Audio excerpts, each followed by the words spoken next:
So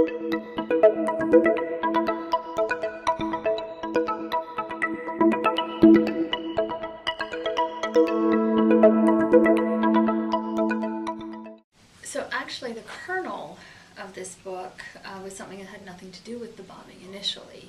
It was about a year or two after the trial had concluded very inconclusively.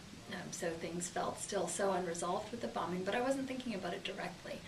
I was thinking about a man who is a devotee of a very popular Indian guru and who undergoes a crisis of faith. This is my character, Saith. Ultimately, he becomes a devotee of this guru over the objections of his wife and daughters.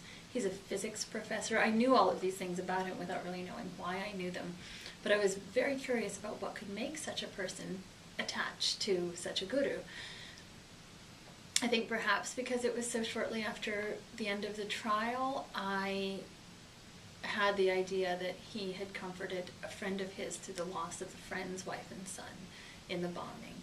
I knew that Saith himself had not, that he was still married, that he had these daughters, but I suspect, novelists often write things and then realize afterward why we were doing this, and I think that this book was a chance for me to explore the ways that the Indo-Canadian community has grown together, the ways that people found each other in their communities, became de facto relatives, de facto families in the absence of their own extended families. And for Indians, extended family is very important. Community proximity is all very important, and so these were the things that arose in the places where I grew up and where my characters live. As I wrote, though, other exigencies started to enter. I came to understand much better how the Air India bombing was one link on a chain of other acts of public violence, and putting it in a historical context became very important to me.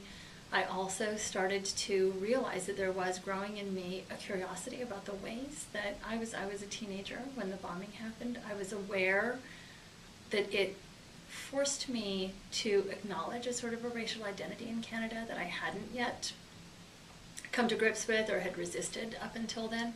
It's complex, it's problematic, it's not direct, and perhaps that's why a novel is in many ways the best medium for that, at least for me, because it's an intimate, problematic look from the inside at these questions. And as I've mentioned, there turned out to be virtually no scholarship when I started writing this. This has started to change. Virtually no fiction, with two notable exceptions, written on this subject. And so all of those things became things that carried this project forward for me.